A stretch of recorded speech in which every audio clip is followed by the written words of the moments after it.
নতুন অধ্যায় বিষ্ণুদূত কর্তৃক অজামিলের উদ্ধার। এতদিন আমরা যমদূতদের লেকচার শুনলাম এবং তারা খোলসা করে বলেছেন যে আমরা অজামিলকে সাহায্য করছি, তার পাপ কর্মের মনোভাব থেকে তাকে মুক্ত করার জন্য, তাকে শোধন করার জন্য আমরা নরকে নিয়ে যাব। এই জগতে সবার কিছু উপকার করার জন্য চেষ্টা করে। যমদূতরা সংস্কৃত শ্লোক দিয়ে, শাস্ত্র যুক্তি দিয়ে এবং সিসি ফুটেজের যে বয়ান বা প্রমাণ দিয়ে বিষ্ণুদূতদের সঙ্গে যথেষ্ট পরিমাণে লড়াই করেছেন। কিন্তু আমরা একে নিয়ে যাবই যমরাজের কাছে, নরকে, জমালয়ে।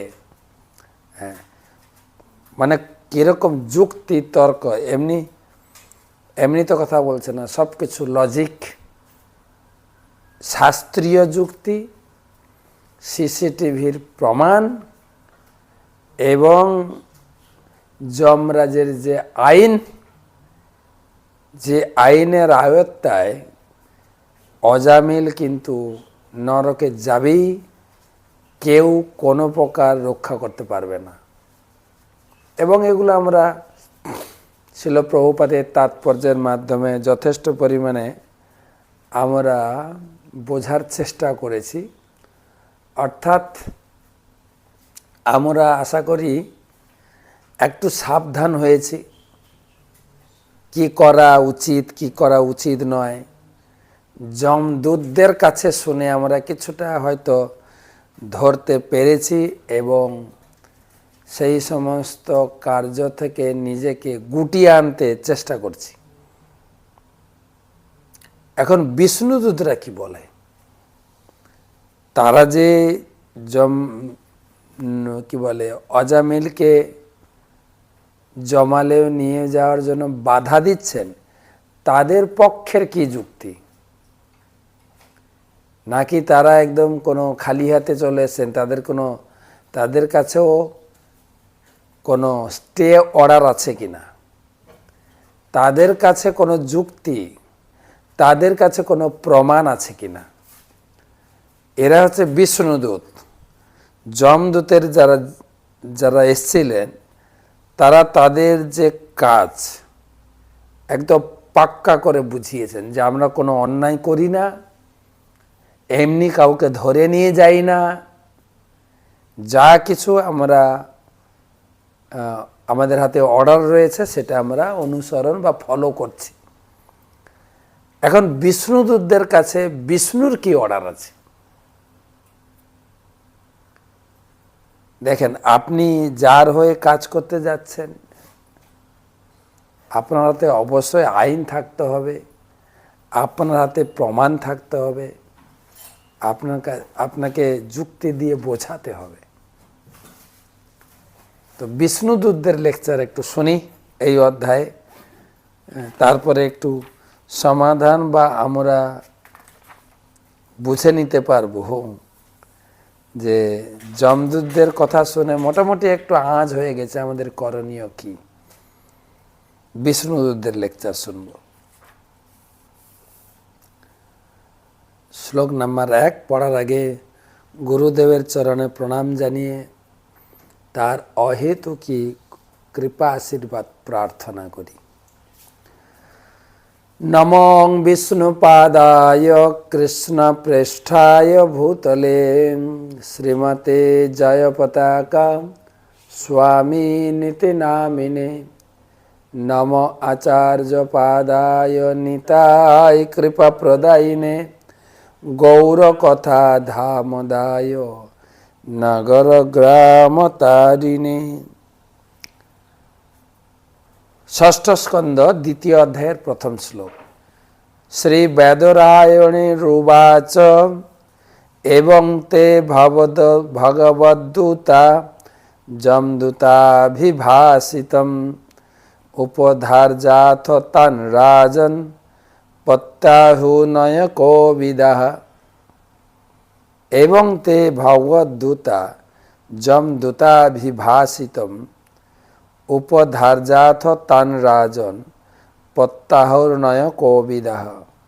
সুখদেব গোস্বামী বললেন, হে রাজন, নীতিশাস্ত্রী কুশল বিষ্ণুদূতেরা যমদূতদের সঙ্গে যমদূতদের মুখে সেই কথা শুনে উত্তর বললেন। তার মানে শুধু যে আমরা যমদূতদের লেকচার শুনেছি তাই না, বিষ্ণুদূতরা মনোযোগ দিয়ে শুনেছেন।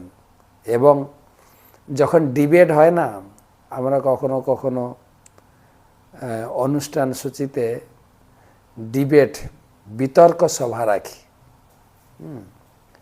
যে যার শাস্ত্রীয় যুক্তি প্রমাণ এবং নিজের বুদ্ধিমত্তা খাটিয়ে নিজের দিকটা জয় করার চেষ্টা করেন, যেরকম আমরা করি মাঝে মাঝে।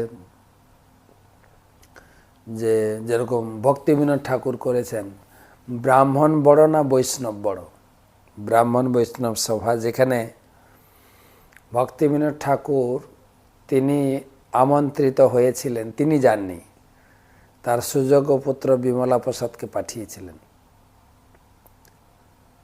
আমরা যে পরিক্রমাতে মাঝে মাঝে করি, ব্রহ্মচারী আশ্রম না গৃহস্থ আশ্রম, কোন আশ্রম শ্রেষ্ঠ? কেননা সমাজে শোনা যায় সংসার ধর্ম বড় ধর্ম, কোনটা শ্রেষ্ঠ? তো এক পক্ষে গৃহস্থরা থাকেন, এক পক্ষে ব্রহ্মচারীরা থাকেন। প্রত্যেকে নিজের নিজের সাইটের, নিজের নিজের দিকের শাস্ত্রীয় যুক্তি এবং নিজের বুদ্ধিমত্তা খাটিয়ে এক পক্ষের সমস্ত প্রশ্নের জবাব প্রস্তুত করেন। তো সেই জন্য যথেষ্ট বুদ্ধিমত্তা এবং লড়াই থাকার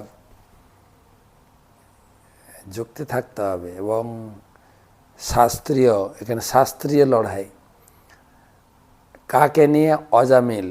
অজামিল পাপী ছিল, আমরা নরকে নিয়ে যাব। কতগুলো শ্লোকে দেখেন, মোটামুটি আপনার প্রায় 68খানা শ্লোকে তিনজন যমদূত একদম এক নাগাড়ে বলে গেছেন। আর এরা চারজন মুখ বন্ধ করে শুনে, এমন নয় যে কথার উপরে প্রতি উত্তর করেছেন, না। নিয়ম হচ্ছে ডিবেটের, তাদেরকে যে টাইম দেওয়া হবে তাদের বক্তব্য তারা পেশ করবেন। এবারে প্রত্যেকটা বক্তব্য বিপরীত পক্ষে তারা নোট করেন। চারজন আছেন, কে কোনটার উত্তর দেবেন, এক্সপার্টিজ, কে কত বুদ্ধিমান, তোমার এই পয়েন্টের এই উত্তর, এই পয়েন্টের এই উত্তর, তারপরে হার জিত হবে। বিতর্ক সভা, এটা একটা বুদ্ধিমত্তা পরীক্ষার জন্য একটা ট্যালেন্ট প্রতিযোগিতা বা কম্পিটিশান করা হয়। তো এখানে কিন্তু শুধু কম্পিটিশান না, এটা একদম সিদ্ধান্ত নিরূপণ হবে যে কারা সঠিক কারা বেঠিক। এবং যেখানে বিচারক মণ্ডলী, তারা বিচার করবেন না ঠিক ভুল।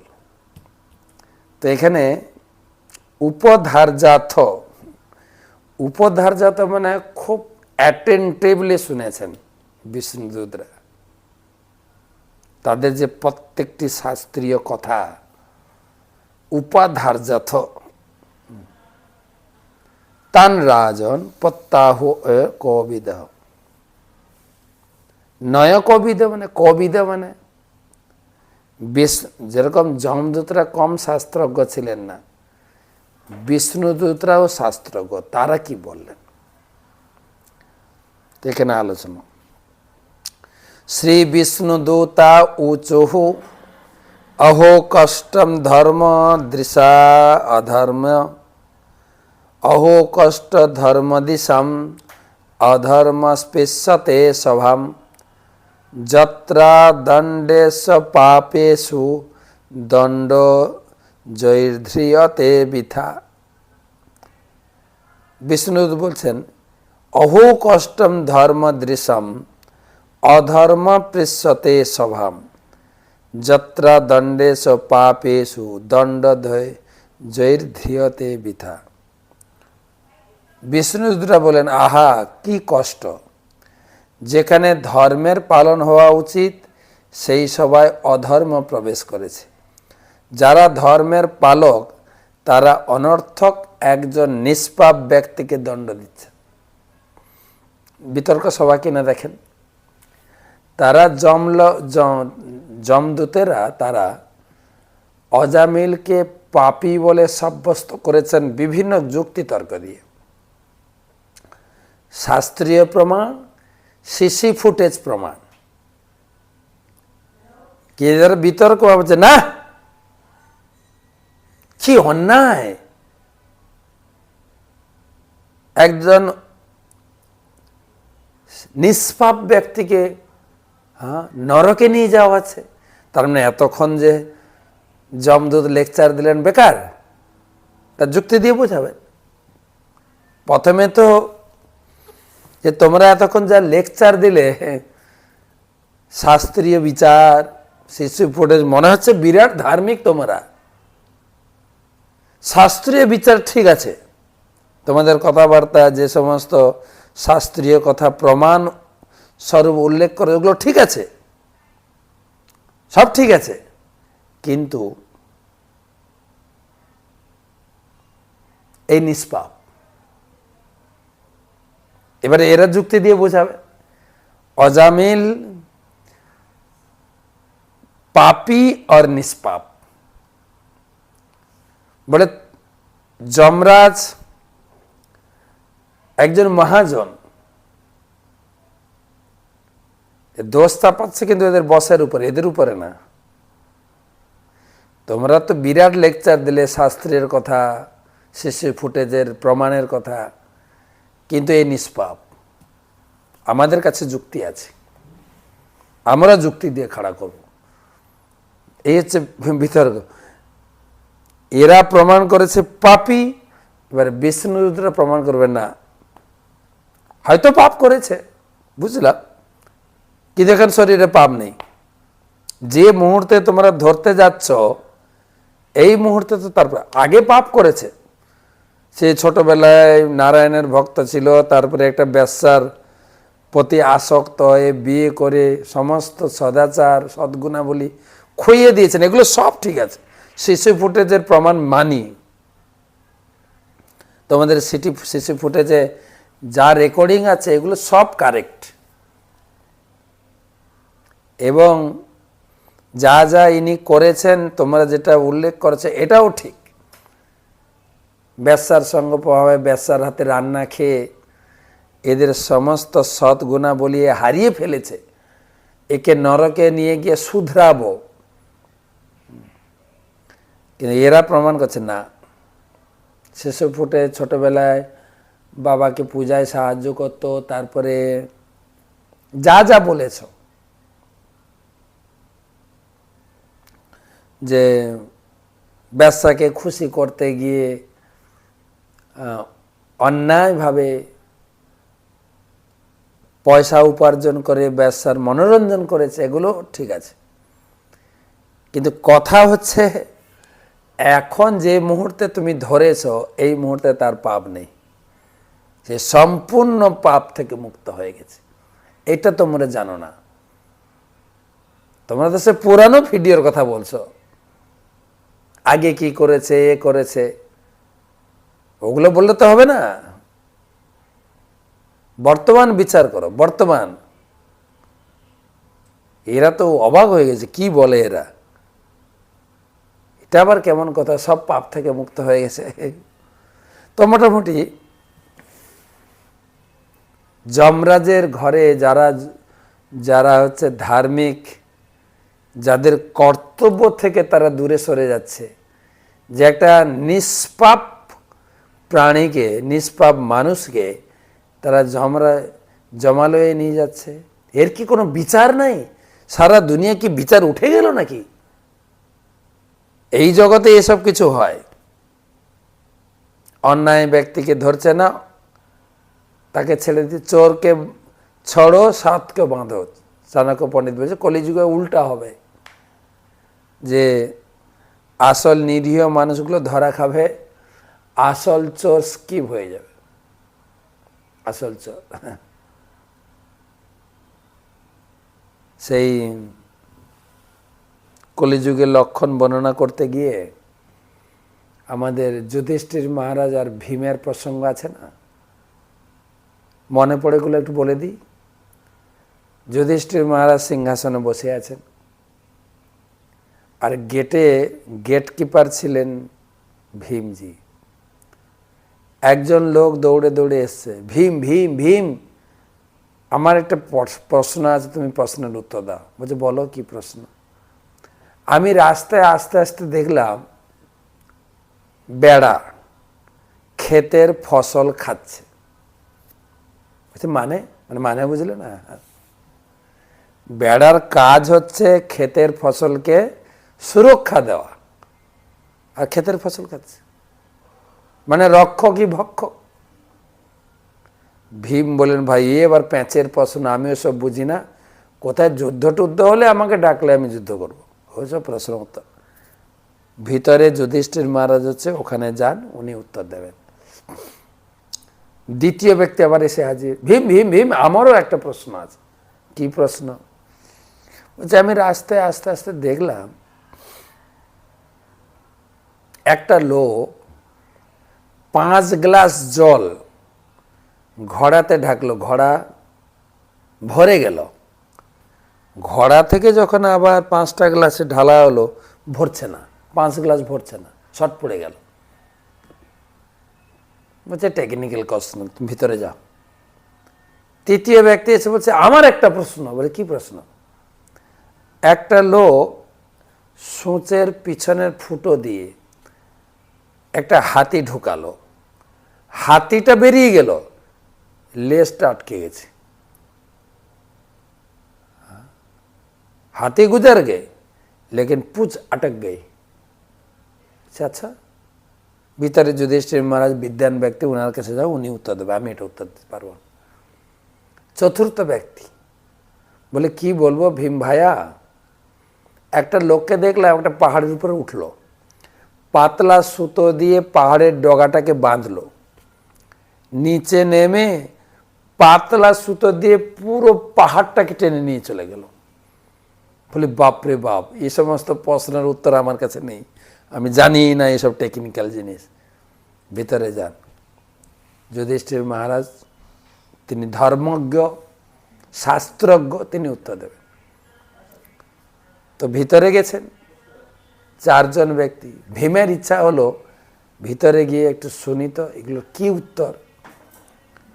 ভীম ভিতরে ঢুকে দেখলেন ওখানে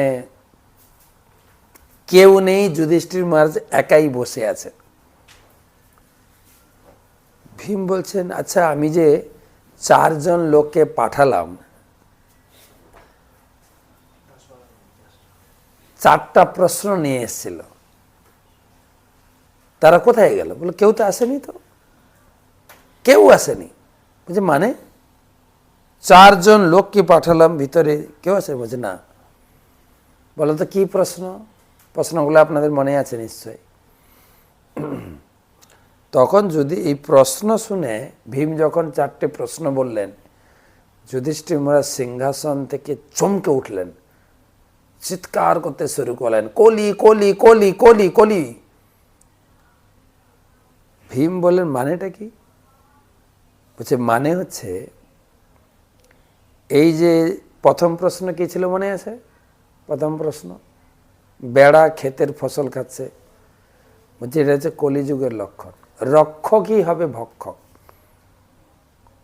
যাদের কাছে তুমি নিজেকে রক্ষাকর্তা বলে আশ্রয় নেবে, সে তোমাকে ভক্ষক করবে। হিসাব করে দেখেন দুনিয়াতে এটা মিলছে কিনা। আপনার ছেলে মেয়ে চাকরি পায়নি, সরকারি লোককে ধরবে না, আমার ছেলে মেয়ের একটা চাকরি করে দাও, তারা বলবে হ্যাঁ হয়ে যাবে, এত টাকা ঘুষ লাগবে। ঘুষ দেবেন, ঘুষের টাকাটাও গেল, চাকরি হয়ে গেল। শুনি এখান থেকে কঠোর পরিশ্রম করে টাকা পাঠাচ্ছেন বাড়িতে, হয়তো ভাইয়ের নামে টাকা পাঠাচ্ছেন, ভাই ওখানে টাকাগুলো ব্যাংকে রাখছেন, হয়তো দেখা গেলো নিজের নামে অ্যাকাউন্ট করে টাকা সব লুট করে নিচ্ছে। কয়েকদিন আগে একটা শুনলাম, প্রভু বিয়ে করে অনেকদিন ধরে সিঙ্গাপুরে আছেন, তার বিয়ে করে স্ত্রী ঘরে আছে, চলে আসছেন। এবারে আগে তো টাকা যেত ভাইয়ের কাছে, বাবা মার কাছে রাখা, এখন টাকা যাবে কোথায় বলেন তো? স্ত্রীর কাছে। স্ত্রী পেয়েছে নতুন, তার কাছে যাবে। টাকা পাঠাতে হয়তো 1 বছর 1.5 বছর যায়নি, প্রায় 2 বছর পরে ছুটি পায়। 2 বছরের পুরো টাকা স্ত্রীর কাছে গেছে, ও নিজে জমা করেছে কিনা জানি না, বা নিজের অ্যাকাউন্ট করে পুরো টাকা নিয়ে আরেকটা ছেলের সঙ্গে পালিয়ে। রক্ষকই ভক্ষক, ये হামেশাই মিলছে। যুধিষ্ঠির মহারাজ বলেন কলিযুগের লক্ষণ। দ্বিতীয় ব্যক্তি ছিল, দ্বিতীয় প্রশ্নটা ছিল, 1 ঘড়া জল 5টা গ্লাসে ঢাললো, 5টা গ্লাস ভরলো, 5টা গ্লাসের জল যখন পুনরায় ঘড়াতে রাখলো, ঘড়া ভরলো না। এর উত্তরটা কি? বলছে এটাও কলিযুগের লক্ষণ। একজন পিতার হয়তো 4-5টা ছেলে মেয়ে, পিতা ইনকাম করে, পরিশ্রম করে, 5 ছেলে মেয়েকে মানুষ করে দাঁড় করিয়েছে। এখন পিতার বৃদ্ধ বয়সে 5 ছেলে মেয়ে দেখতে পাচ্ছে না, পিতার আর খাওয়া পরার জায়গা নেই, রাস্তায় বসে ভিক্ষা করছেন, অথবা কোর্টের দ্বারস্থ হয়েছেন ছেলে মেয়ের নামে কেস। মিলছে কিনা বলেন?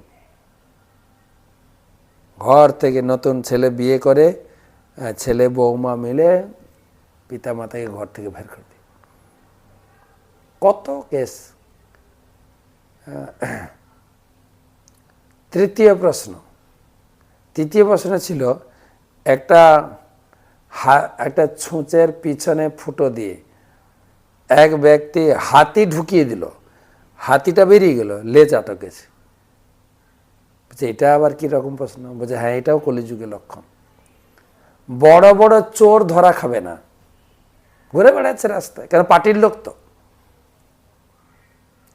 একদম দেশটাকে চুরি করে শেষ করে ফেলছে, ধরা খাবে না। গলা বাজিয়েছে পার্টির লোক, ধরা খাবে কারা? লেজ আটকে যাবে। কে জুতো চুরি করেছে, পেন চুরি করেছে, ওইগুলো ধরা খাবে। কেননা পুলিশের কোনো কাজ নাই তো, তারা তো ওইগুলোই করবে। কারণ পার্টির হাত আছে, যেখানে হাত মারতে পারবে না পুলিশ। কলিযুগের লক্ষণ। তো এইগুলোই তুলে ধরছেন যমরাজ, বিষ্ণুদূতেরা। আর লাস্ট যেটা ছিল কলিযুগের সুলক্ষণ, যমরাজ বললেন এই যে লাস্ট প্রশ্নটা, এটা খুব ভালো। যে একটা লোক উঠলো পাহাড়ের উপরে, পাতলা সুতো দিয়ে পাহাড়ের ডগাটাকে বাঁধলো, আর নিচে নেমে গড় করে টেনে নিয়ে চলে গেল, পাতলা সুতো দিয়ে এত বড় পাহাড়। বলে এটা হচ্ছে কলিযুগের সুলক্ষণ। পাহাড় প্রমাণ পাপ শরীরে, কেবল হরিনাম দেখতে একটা পাতলা সুতোর মতো, লোকে হরিনামকে এত প্রাধান্য দেয় না। যজ্ঞ করবে, উৎসব করবে, পার্টি করবে, ওগুলো ঠিক আছে, কিন্তু হরিনাম রূপী পাতলা সুতার শক্তি পাহাড় প্রমাণ পাপ শরীর থেকে ধ্বংস করতে যথেষ্ট সামর্থ্য। তো এই মনে পড়লো যে প্রভুপাদ তাৎপর্যে লিখেছেন যে বিষ্ণুদূতদের উক্তি, আরে একজন নিষ্পাপ ব্যক্তিকে তোমরা ধরে নিয়ে যাচ্ছ, হায় যমরাজ একজন ধার্মিক ব্যক্তি, তার সেই বিচারালয়ে এইরকম একটা অধর্ম, অন্যায়, নিষ্পাপ ব্যক্তিকে তোমরা ধরে নিয়ে যাচ্ছ। প্রভুপাদ উদাহরণ দিয়েছেন যে এই কলিযুগে আদালতে যথেষ্ট বিচার লোক পাবে না। যার টাকার জোর আছে, টাকা খাইয়ে বিচার থেকে মুকুব হয়ে যাচ্ছে। বিচারকরা ঘুষ নিয়ে ঘুষদাতার অনুকূলে রায় দিচ্ছে, ভাগবতমে লিখেছেন প্রভুপাদ। আর হচ্ছেও আমরাও জানি। কেস কীরকম অন্যদিকে গড়াচ্ছে, টাকার জোর, মনের জোর, বুদ্ধির জোর, আর উকিলের জোর। উকিল যত টাকা খাওয়াবে ওই দিকে বিচার দেবে। আর ওই জন্য বেশিরভাগ আমি জিজ্ঞেস করি বাচ্চাগুলোকে, কিরে কি পড়বে, বড় হয়ে কি হবে, উকিল হব। ওরা বুঝে নিয়েছে উকিল হলে মোটামুটি টাকা ইনকাম আছে। বাবা লিখছেন, এমনকি সাধারণ লোকের মঙ্গলের জন্য রাস্তায় আমরা নেমে হরিনাম করি, গ্রন্থ প্রচার করি, পুলিশ তাদেরকেই ধরে। পুলিশ চোর ছাড়চড় ধরছে না, সাধুকে ধরছে। এই ড্রেস পরে এসছো কেন, এটা করছো কেন। আমার মনে পড়ে ঠিক লকডাউনের আগে আমাদের এক ভক্ত আমাদের একটা সংকীর্তন প্রচারের গাড়ি তমলুকে প্রচার করছিল। তো আগের দিন এক ভদ্রলোক ভাগবতম কিনেছেন, ভদ্রলোক সম্ভবত রিটায়ার্ড পার্সন, স্কুল টিচার। উনি ভাগবতম দেখে ওনার পছন্দ হয়েছে, ভাগবত কিনেছেন। বললেন আমার কাছে আজকে ক্যাশ নেই, কালকে আপনি ব্যাংকে আসেন, আমি সরাসরি ক্যাশ তুলে দেব। আর আমাদের ভক্তরা লোক বুঝেন যে এই লোকটা ভদ্রলোক, এই টাকা দেবে। তো পরের দিন ঠিক ভদ্রলোক এসছেন ব্যাংকে, আমাদের ভক্তও গেছেন ব্যাংকে, ব্যাংক থেকে টাকা তুলে দেবেন।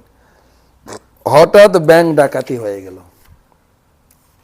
কয়েক মুহূর্তের ভিতরে ডাকাত ঢুকে বন্ধ টন্ধ করে সব ক্যাশ ট্যাশ নিয়ে চম্পক। খবর হয়ে গেল, পুলিশ এলো, তখন তো চোর চলে গেছে। পুলিশ এসে সাধুটাকে ধরেছে, লাল কাপড় পরেছিল সাধু। দেখেন মিলছে কিনা বইতে যা লেখা আছে। এই সাধু নিশ্চয় কিছু কারসাজি করেছে। সাধুটাকে তুলে নিয়ে চলে গেল, বলছে আমি এসছি, ভদ্রলোক আমাকে বইয়ের টাকা দেবে। কে শুনে? পুলিশ কারো কথা শুনে নাকি? পুলিশের কাজ দেখাতে হবে না? জানি না পড়াশোনা করে না ওরাও ঘুষ পেয়ে পুলিশ চাকরি পেয়েছে, কে জানে। ধরেন একদম সত্য ঘটনা বলছি, প্রমাণ চাইলে আমি প্রমাণও দেব।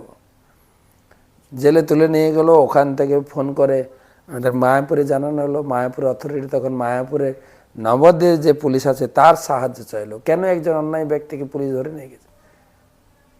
ইসকনের ভক্তদের জানেন না নাকি? সরকারের খাতায় তো একটা নাম আছে যে এরা ধর্ম প্রচার করে, এরা কোনো অন্যায় চুরিহারি করে না। এই থানা থেকে আবার খবর গেলো, এই করতে করতে মোটামুটি ছেড়েছে সকাল 10টা 10:30টায় ধরেছে, সন্ধ্যা 6টায় ছেড়েছে, বুঝেছেন? এই পুলিশ এই বিষ্ণুদূত এইটা নিয়ে তাদের পরিশানি। আরে বাপ, পুলিশের কাজ হচ্ছে ধর্মকে রক্ষা করা, ধর্মের উপরে হানি। আর বর্তমান চলছে পশ্চিমবঙ্গে, দেখেন ধর্মের উপরে হানি পুলিশ। তো বর্তমান সেই জন্য এখানে বলছেন, আরে তোমরা যমরাজের লোক, হ্যাঁ, এইরকম একটা অন্যায়কারী ব্যক্তিকে ধরে নিয়ে যাচ্ছ। হায়, এইরকম যদি যমরাজের দরবারে, সে হচ্ছে ভগবানের সাক্ষাৎ ব্যক্তি, ভগবানের সরাসরি শালক, এত বড় একটা অন্যায় কার্য সেই সরকারের ঘরে কি করে হতে পারে?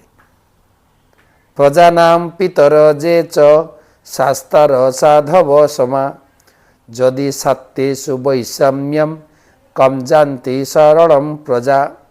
প্রজানাম পিতর যে চ শাস্তার সাধব সমা যদি সত্যেষু বৈষম্যম কম জাতি শরণং প্রজা। রাজা অথবা সরকারি কর্মচারীদের পুত্রবৎ স্নেহে প্রজাদের পালন করা উচিত, রক্ষা করা উচিত। তাদের কর্তব্য শাস্ত্রের নির্দেশ অনুসারে প্রজাদের সদুপদেশ দেওয়া, সকলের প্রতি সমদর্শী হওয়া।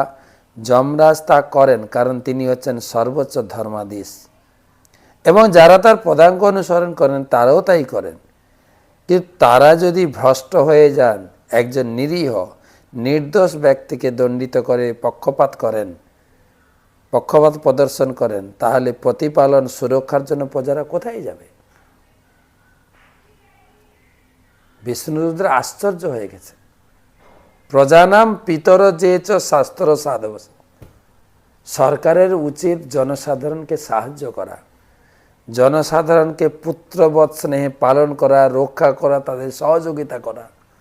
আর সেই সরকারদেরই প্রজাদেরকে শোষণ করে, প্রজাদের উপরে অন্যায় আচরণ করেন, প্রজারা যাবে কোথায়? আর বর্তমান হচ্ছে তাই। কিন্তু যে লেকচার বিষ্ণুদূতরা দিচ্ছেন বর্তমান সময়ের সঙ্গে সঙ্গে মিলিয়ে দেখলে ভাগবতমের লেখা সমাজের দৃশ্য হুবহু মিলে যাবে। আমরা যখন ভক্তিশাস্ত্রী করছিলাম তখন একটা পয়েন্ট ছিল যে শাস্ত্র পড়ছি গীতা ভাগবত, লক্ষ্যটা কি? 12টা লক্ষ্য ছিল। জ্ঞান, অনুভব, ব্যক্তিগত প্রয়োগ, প্রচার ক্ষেত্রে প্রয়োগ, মনোভাব, উদ্দেশ্য। একটা ছিল শাস্ত্র চক্ষু, লাস্ট পয়েন্টটা ছিল 12 নম্বর পয়েন্ট। শাস্ত্র চক্ষু মানে শাস্ত্রে যা লেখা আছে চোখে আমি সমাজে তা দেখছি শাস্ত্রের সঙ্গে মিলিয়ে। শাস্ত্রের চশমা আমার চোখে আছে, সমাজটাকে মিলিয়ে নিচ্ছে, বইতে যা লেখা আছে মিলিয়ে যাচ্ছে। ব্যাসদেব লিখেছেন কলিযুগের মানুষ অল্প আয়ু, রোগ ব্যাধি, ঝগড়াটে সব মিলছে কিনা দেখেন, মিলিয়ে নিতে পারবেন। তাই বলছেন যে প্রজাদের উপর সুরক্ষা, তাদের সহযোগিতা, তাদের পুত্র স্নেহে প্রতিপালন করে। কিন্তু তোমরা সেটা না করে তার উপরে একটা অন্যায় আচরণ করছো। আমরা জানি যমরাজ একজন ধর্মজ্ঞ ব্যক্তি, দ্বাদশ মহাজনের ভিতরে একজন। তিনি এত বড় ধর্মজ্ঞ ব্যক্তি হওয়া সত্ত্বেও তাদের লোক তোমরা, তোমাদের আচার ব্যবহার তো যমরাজের সঙ্গে মিলছে না। তো হ্যাঁ, এরা তো বুঝতে পারছে না যে বিষ্ণুরুদ্র কি বলছে, আমাদের অন্যায়টা কোথায়। পরে পরে যুক্তি দেখাবেন, এখন তো কথা বলা শুরু করলেন। ওরা 68 শ্লোকে লেকচার দিয়েছেন, এদেরও লেকচার কম নাকি? এরাও জবাব দেবেন না? এরাও যুক্তি তর্ক দিয়ে তারা বলছেন নিরীহ নির্দোষ, এর প্রতি এত বড় অন্যায় আচরণ, একে জেলে নিয়ে যাচ্ছ, একে নরকে নিয়ে যাচ্ছ, সাহস কি? আর এরা তো বিষ্ণু বজ্র গম্ভীর স্বরে, আর এত বড় দেখতে সুন্দর দাপটে দিয়ে কথা বলছেন। তার মানে দাপট দিয়ে কথা বলছেন মানে এদের হাতে যথেষ্ট পরিমাণে যুক্তি আছে, প্রমাণ আছে।